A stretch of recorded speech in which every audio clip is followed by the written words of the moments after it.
Good morning and welcome again to Walk On By No More under the moniker of the crack group of individuals known as the volume dealers. Once again I'm joined by Georgie the dog, who's currently doing some litter spotting for me in the mangroves here.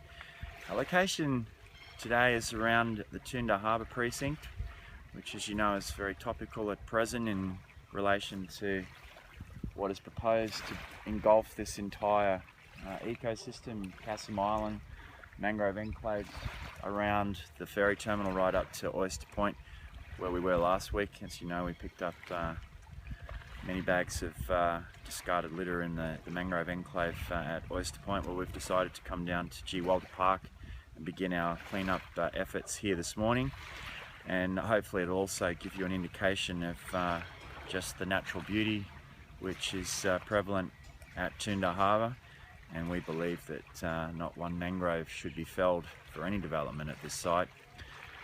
It's just not something that should go ahead. So anyway, we're just going to mitigate once again the impacts of discarded litter on the natural environment, and also just contribute to the general amenity of the community and where we live.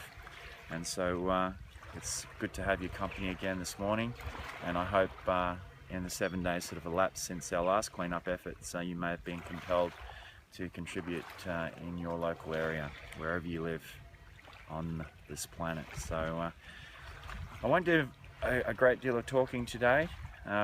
You'll see again the variety of litter strains that we collect, and we'll do our best to remove as much litter as possible, and again just promote our message of local impacts, global consequences, which is one of the mantras. And again, don't thank me, help me.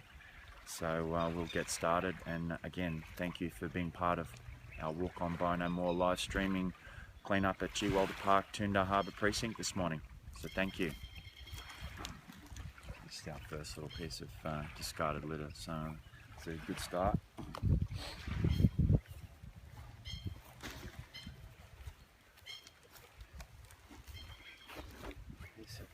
These are really dangerous for a lot of marine animals because they just go straight into the digestive tract, and as you can see they splinter as they start to degrade, and they can cause significant problems. So that's just a Tetra Pak straw that's always infused into the plastic packaging, and I don't know how many of these are discarded around the marine park boundaries and the riparian zones, but goodness me, they can cause significant damage to a variety of marine life, and we just need to be more responsible about disposing these after we've consumed the beverage. Some cigarette butts. We get a lot of cigarette butts down at G. Walter Park. People congregating around the gazebos, and again, it's just I don't understand. I'm sure you're aware of I think there's close to 100 chemicals contained in that fibrous filter, and it leaches into the water table, and again causes significant degradation and impacts on marine life. So please, if you are a smoker, dispose of these responsibly, because they just don't break down. That's the other aspect, is that they're non-biodegradable and they just stay in the system for years.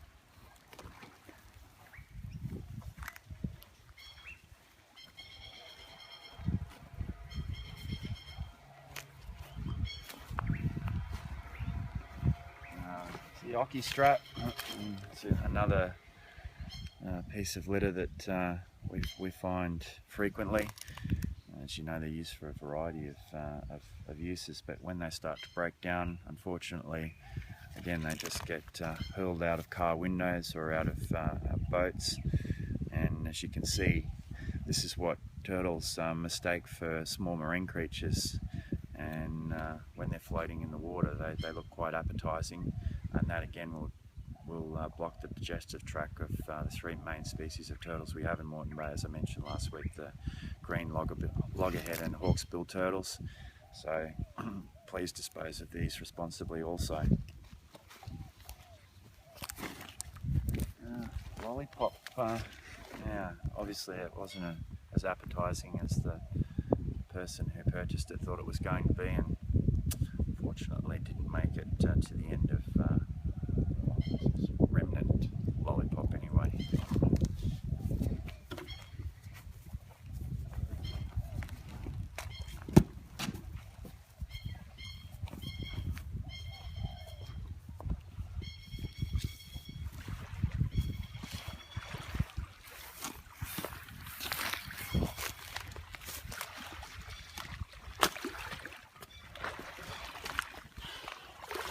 Our first product endorsement.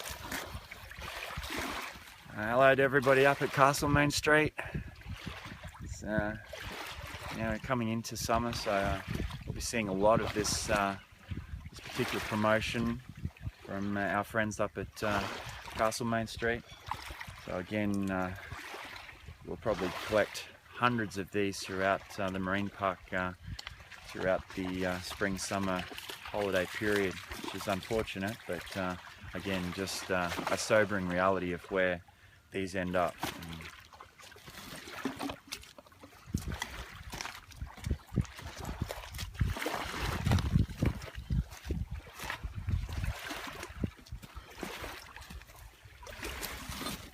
Another discarded piece of marine footwear. I don't know where the person who owns it might have ended up, but let's hope there wasn't any significant problems. They're still around.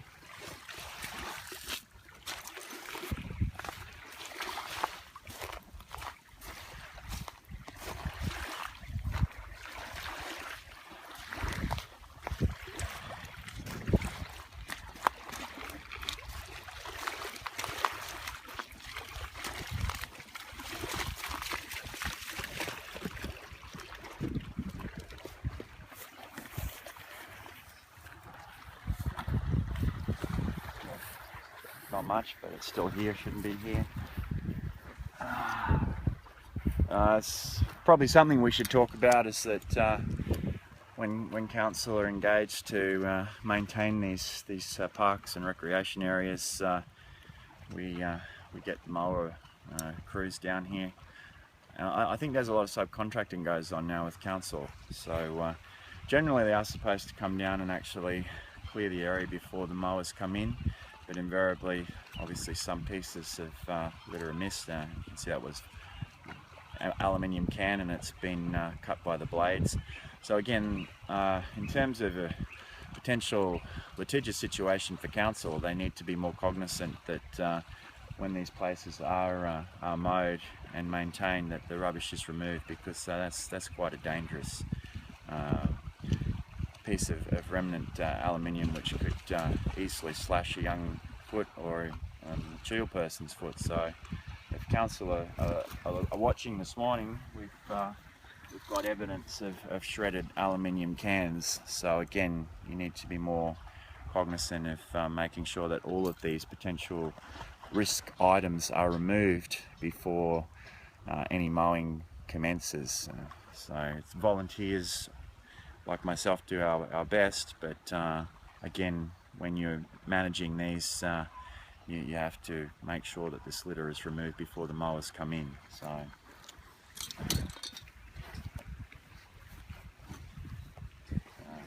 our friend, iconic Australian, I think he's an iconic Australian, I think he was an Australian cartoon character, Freddo. Might have been American. He's leached into our culture, but we see him quite often as well. So yeah. Good morning to everybody. It might be Nestle, somebody like that. Cadbury, Nestle, I'm not sure. Anyway.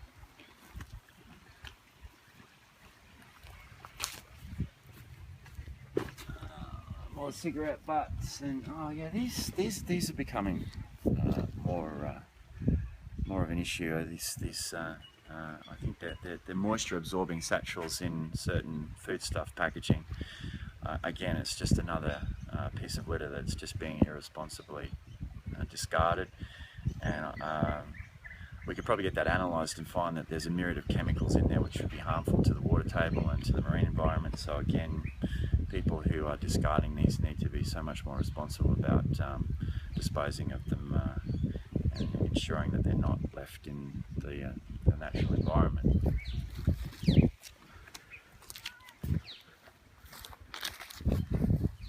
Plastic, old friends, plastic which would have had a sandwich or something of that kind, didn't quite make it to the bin.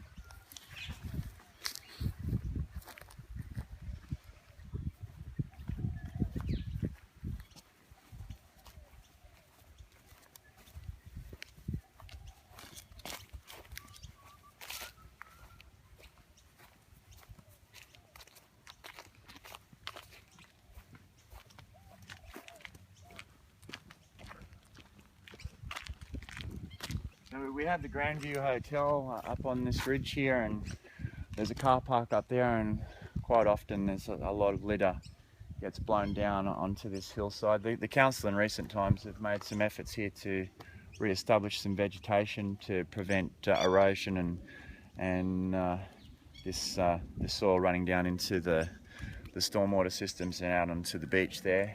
But quite often there's a lot of litter here. It's not too bad today actually, but there are some pieces of serviette, and it looks like there might be a couple of cans that I'll get up in there. So again, it's the responsibility, I suppose, of business owners in Redland City who have their establishments very close to these natural environments, that they also have to be responsible in terms of the products and the packaging that they are selling, that it's not impacting. And I guess that comes back to responsible business practices, which you would like to think that they are very aware of upholding, because they're held up as the pillars of our community, the foundation stone of economic prosperity. So they really do need to contribute more, I think.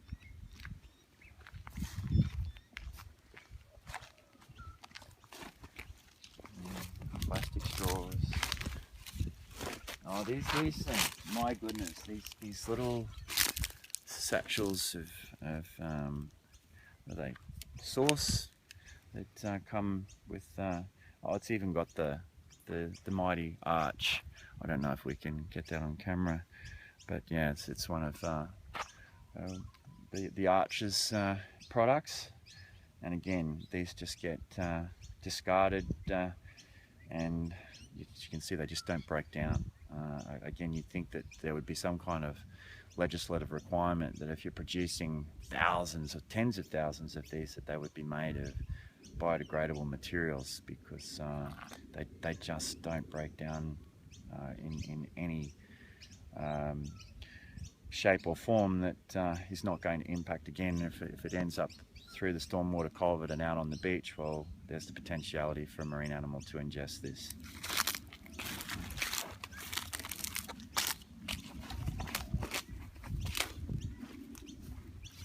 Quite often we do have glasses coming from this establishment, which invariably don't make it back to the bar. So we'll make sure that we could possibly return this to the proprietors. However, if they're not willing to have us return this, we'll recycle it or even wash it and reuse it. So again, it's hard to understand how people who are holding a beverage just can't return it to the bar. But another great mystery. Oh, the ubiquitous tawley. I think we had a couple of tawleys last week, Tom. And just that's iconic, isn't it? That brown paper bag that the tawleys get distributed in. And as you can see, it's not very far from the establishment which would probably have sold it. So again, I think they really do need to do a sweep of their area and just ensure that their product packaging is not impinging on the natural environment. But just the general amenity of where we live is so important. So again, it's just the walk on by no more mentality. If you see rubbish, pick it up.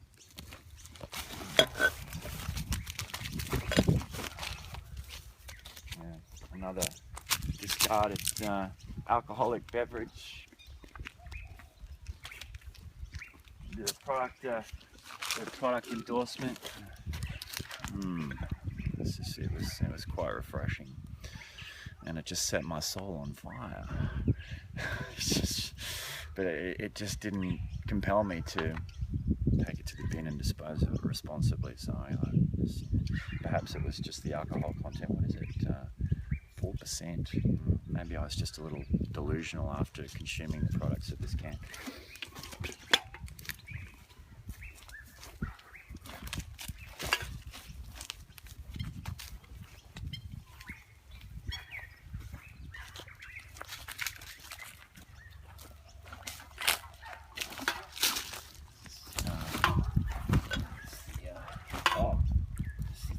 A different brand this time, yeah. So, hello to everybody at Master Foods this morning. Yeah. It's going well.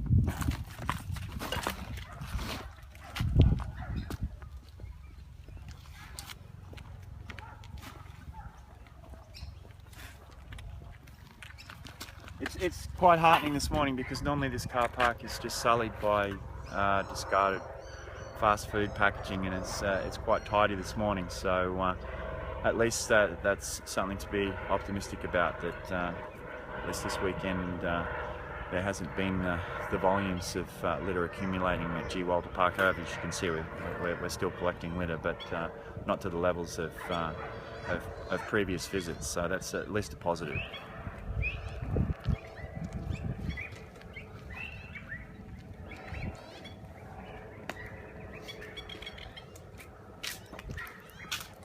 Hello, Max.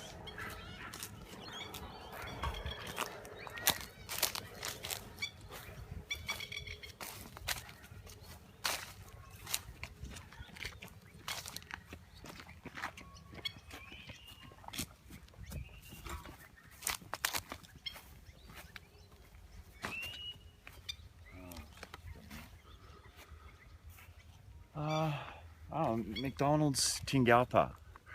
It's a receipt. So we've had a visitor from the boundaries of Brisbane City come to G. Walter Park, and they were quite hungry. They spent $15, so it was quite a feast that they consumed down at G. Walter Park.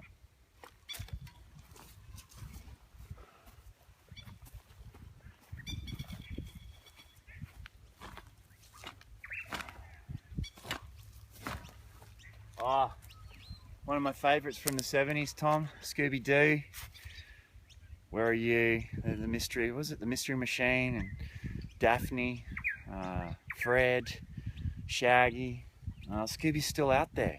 So even the young kids of today are experiencing the Scooby-Doo aura. However, it's just unfortunately he didn't make it into the bin either.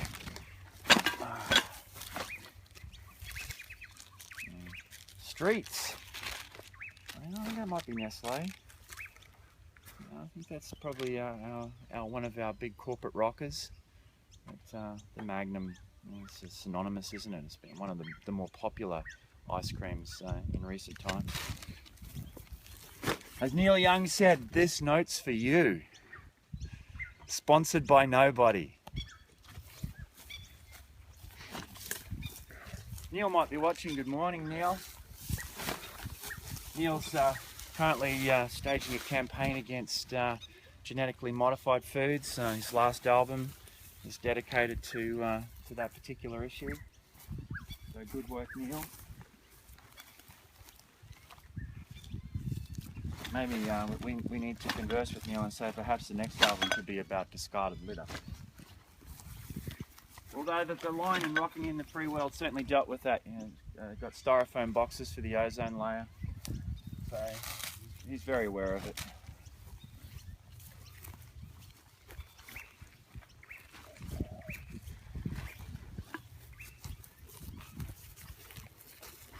Quite a lot of plastic gets caught in this long grass. Sometimes the council actually do have this down, and in one way it's better if it is a bit longer because it at least stops the rubbish blowing down from the hotel into G. Walter Park. I know I said I wasn't going to do much speaking, but I just can't help myself.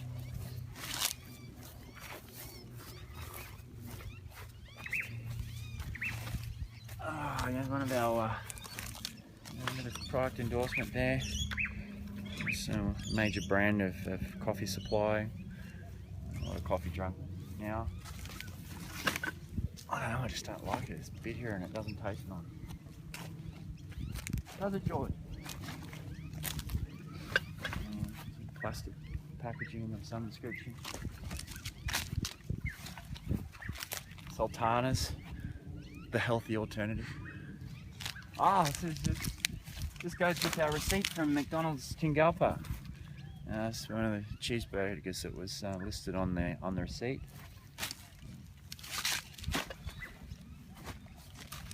Might be Rod Morris. Captain Winner Manly to their inaugural premiership in 1982.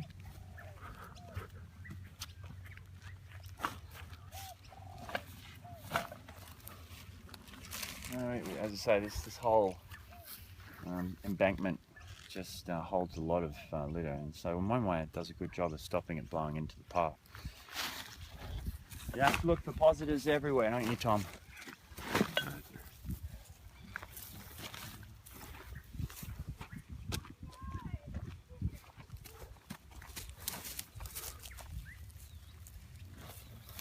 Serviettes.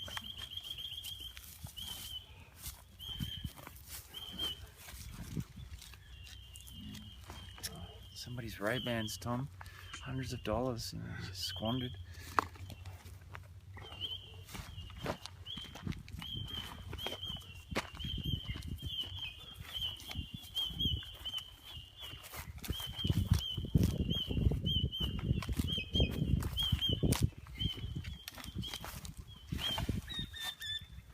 Oh, look, our friends of one of the monopolies.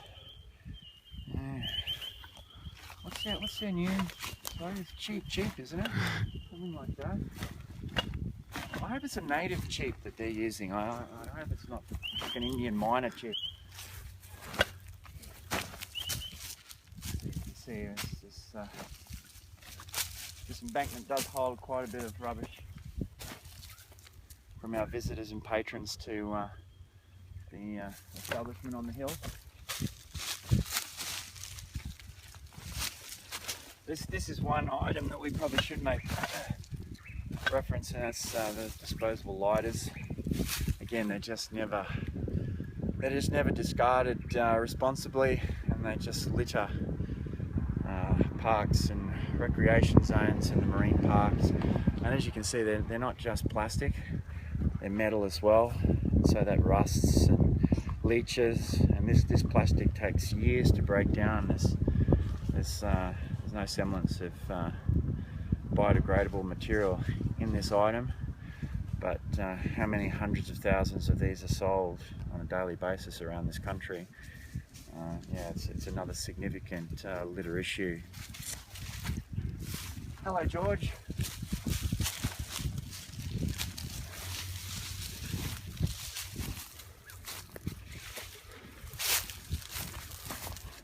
But kudos to the council, because they have at least tried to re-establish the native vegetation that was on this embankment initially. Anxias and some species like that, so it's good.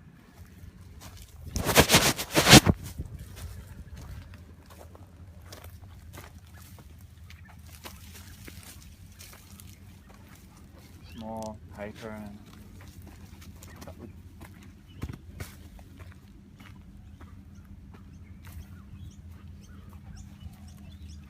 our friends, our iconic friends up in, what is that? It's not quite North Queensland, is it? It's sort of central coast of, yeah, but we all know where this product is manufactured. We've got an alternative company here, and an alcoholic beverage. I don't know much about them, but it's one of those new age mixes with some juicy watermelon. That would be quite refreshing to the palate, wouldn't it, Tom? It's just again, imbibe responsibly. Oh, this is our friends south of the border. We had our local boys, and now it's not Castle. They're a different company. I've lost track. You just don't know who owns what anymore. in this global community. So on it goes.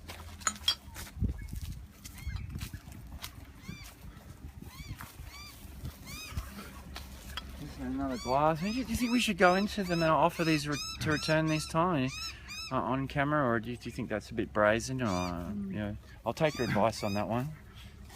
Oh, these things. I pick up hundreds of these now. These mints. I don't know. Must be a lot of people struggling with their breath in this country now. I don't know. It's just is it the vitriolic thoughts that come from people's minds that are just making their poison pellets? I don't know.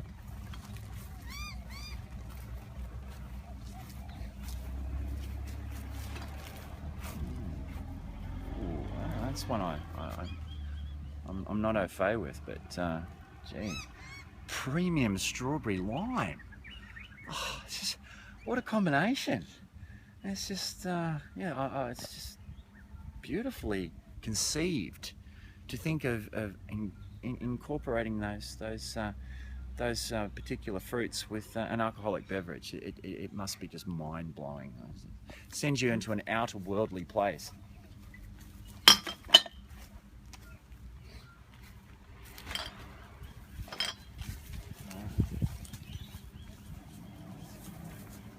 Right here, Ruby Tuesday. Now that's one I'm not a drinker, as you know, so I don't know much about these brands, but they're just getting quite diversified. There must be these little boutique breweries, you know, these little cottage industries, and make an impact on the big boys that we just saw previously. All power to them. If they could just get the people who consume their beverages to dispose of their bottles or recycle them. Such a difference to our world.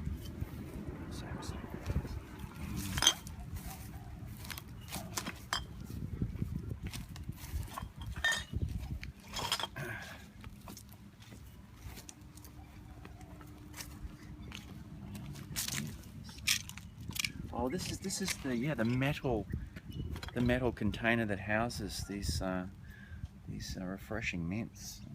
Metal, and it just doesn't break down. So again, I'm sure that could be recycled.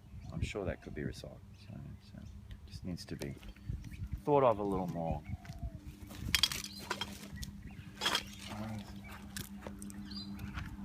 We might see. I think it's the Brocks who are the licensees of this establishment, Tom, and they're good people.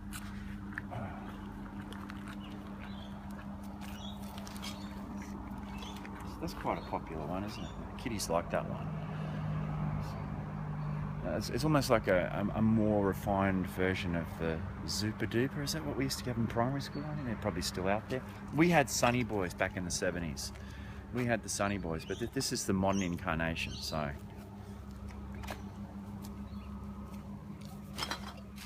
What have we got here? Pet Barn. Now I don't know what they're doing up here, Tom. Goodness me.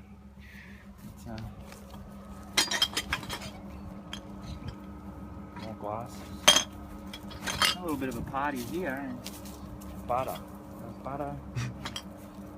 and dog food. I wonder what's going on.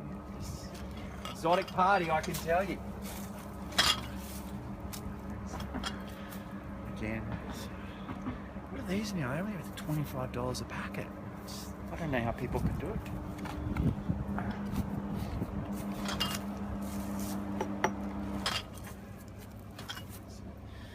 So I guess, yeah, it's just unfortunate that the people who frequent this establishment don't respect the outer boundaries of it. Well, or probably the inner boundaries.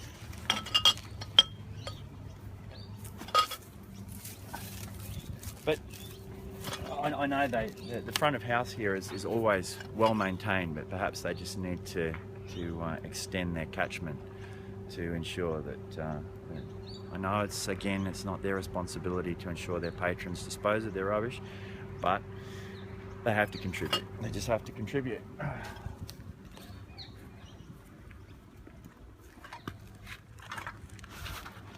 Oh, can see we've started to really make an impact around G. Park. So it just shows you, and this would just be from maybe 2 or 3 days of patronage, so you can see how much would accumulate over an extended period if it's not removed. So we'll continue our journey.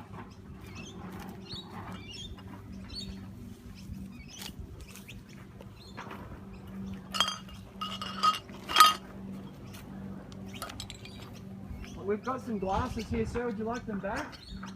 Glasses? Yeah, some of your patrons are a little irresponsible. Oh, yeah, that's fine. Leave wine everywhere. So we just thought you might be able to wash and reuse. So, oh, yeah, no, they do. They catch you. Yeah, we picked up a variety of beverages this morning. It's unfortunate that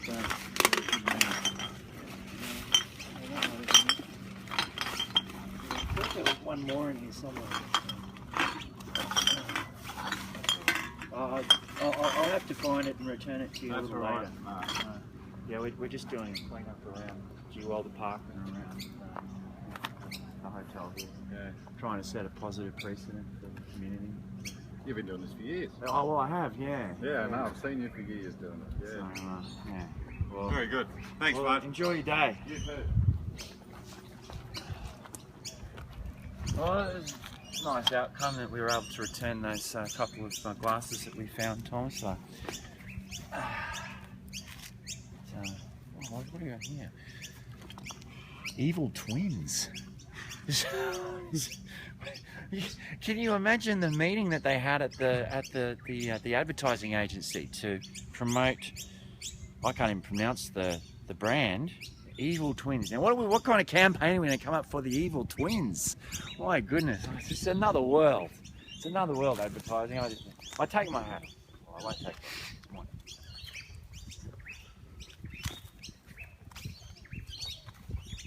We might have to send that in to Will Anderson and Bruin and just get them to do a bit of a discourse on the evil twins.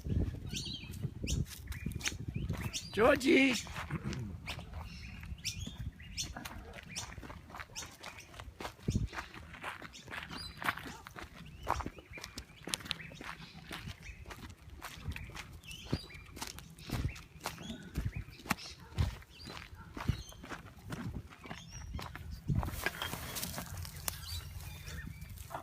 This is our friend, the remnant piece of styrofoam, some kind of food tray.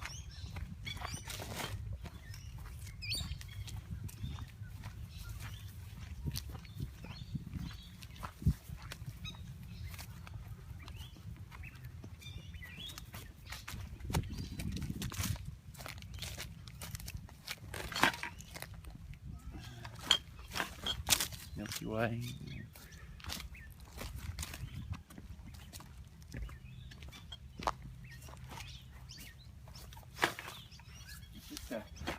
A who's who, isn't it? Big companies.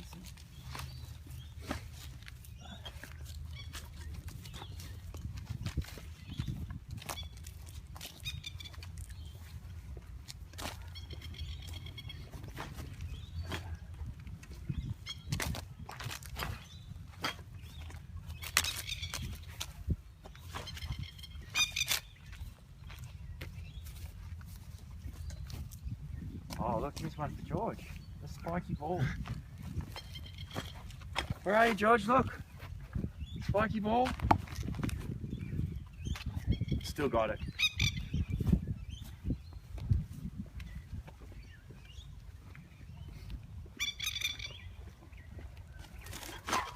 Some other plastic straws. Our friends. Morning, Mr. Wallace.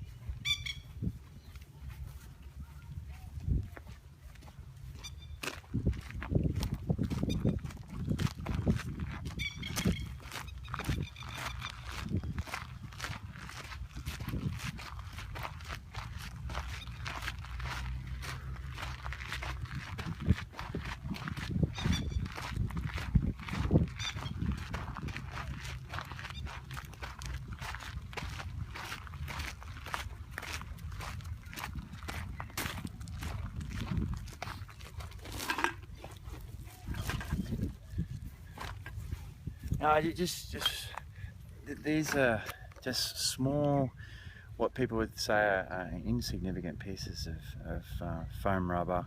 Again, just a derivative of petroleum-based plastic. But if you're going down to Swan Bay at Jumpin' Pin Bar, there are just thousands upon thousands of remnant pieces that are coming from all of the stormwater outlets from southern Moreton Bay right down into the Broadwater, and this is what happens. They just break down to this size, but they never disappear, and they just accumulate in the sand dunes. And Swan Bay is a beautiful place. If you get the opportunity to go there, it's a reserve right on the end of North Stradbroke Island, but we could spend days down in that ecosystem just removing small pieces of remnant foam, plastic, and that's the reality. Is that's where they end up when they're not disposed of responsibly.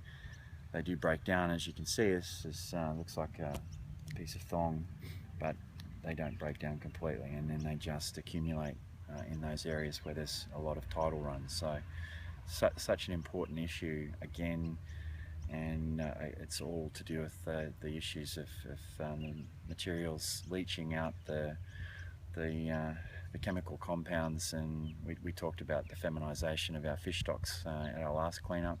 Well, this is the stark reality of what these small pieces of plastic are doing en masse.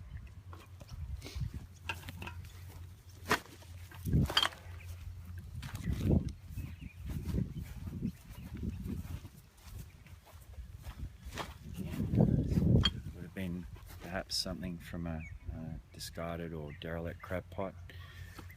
A shag or cormorants, our sea cormorants, can get their beaks tangled in that, and it causes all sorts of issues. So a small piece of rope like this can just have such a devastating impact. Well, we'll just do a final sweep of the beach, and we've pretty much completed our efforts down around G. Walter Park this morning. But I'm at least a little encouraged by the fact that there hasn't been as much volumes of litter accumulating in the areas where the cars are parked. But as you can see, we've got an establishment on the boundaries of the marine park, and it's producing a significant amount of potentially damaging packaging and beverage containers. So again, a business needs to really be very mindful of their products and where they end up, and so it's an issue that I think as consumers and responsible members of the community that we just need to canvass those concerns with the companies who are producing all of these well, for consumption, our general consumption, that perhaps they need to start having a percentage of their profits going back into the management of litter to ensure that their products aren't causing untold damage to the marine environment, or just the general environment as well. So something that perhaps we could certainly do, because I'm sure they have their customer services encourage people to give feedback about their products. Just have to take the time to do it, I suppose. So, that's a doggy disposal bag which didn't quite make it into the disposal receptacle. Unfortunate. I think these bags are at least biodegradable. I think it's one of the things the council did ensure that the plastics are biodegradable.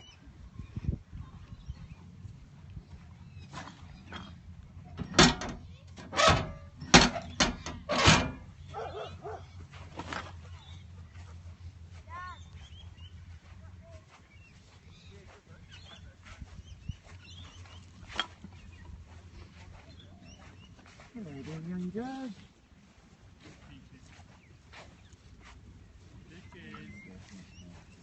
Lolly wrapper. Morning. Well, thank you.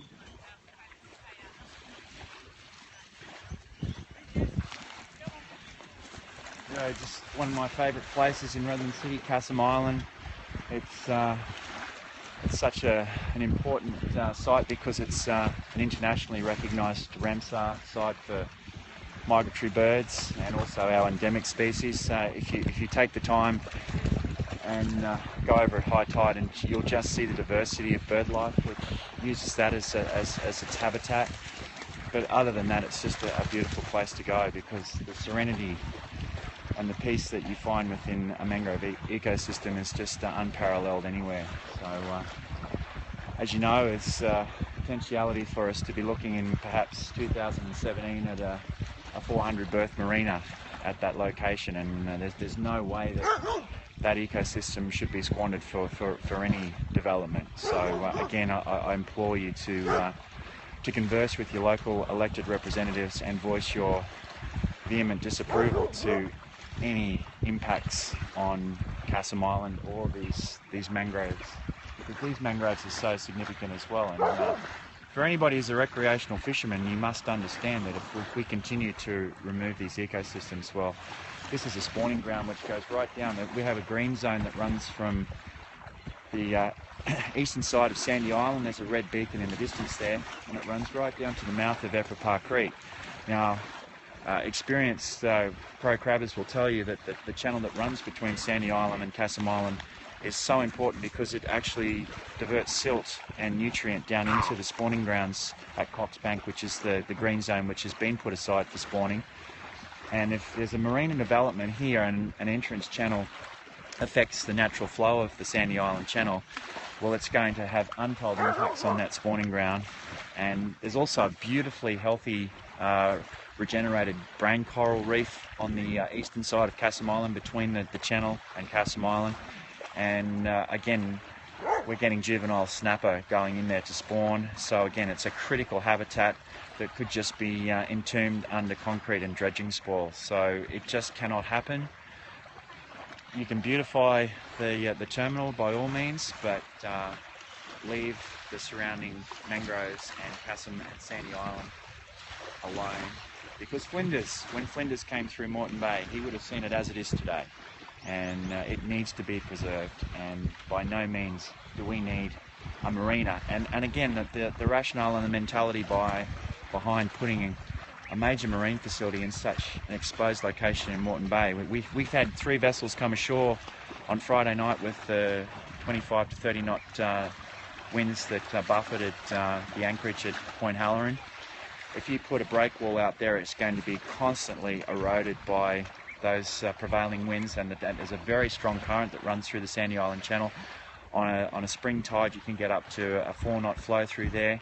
So even just the likelihood of inexperienced skippers with large flybridge cruisers trying to actually traverse that entrance channel when it's blowing 25 southeasterly or 30 knot southeasterlies and having to deal with the currents and the tidal flows there, it's just the wrong place for a marina. There's just no kind of rational thought process into how you can conceivably put a marine breakwall in such an exposed location. But as I said, all of the reasons about that siltation flow would then have such a devastating impact on the potential of our bread and butter species to continue spawning in this area, plus the fact that we are forfeiting an internationally recognised Ramsar site is just irresponsible. So please make those issues known to your elected representatives and ensure that nothing changes here at Chewalder Park in Cassim Island and the mangroves surrounding Toondah Harbour.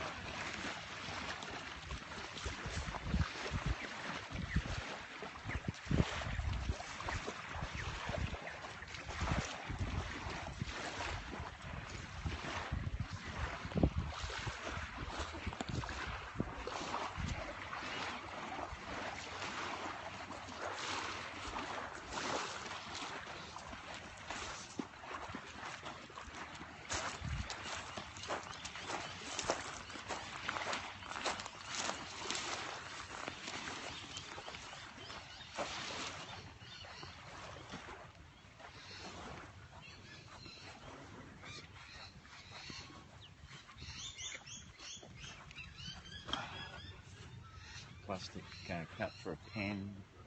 Got a lot of those as well. Socks.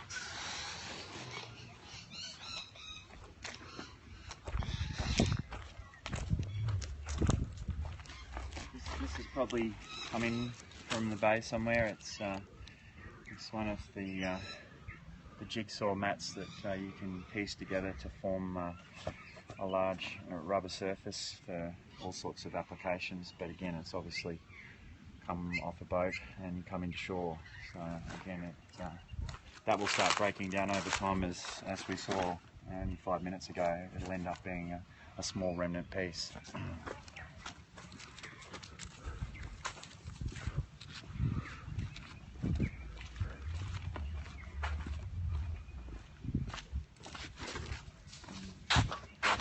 Dog, plastic bag.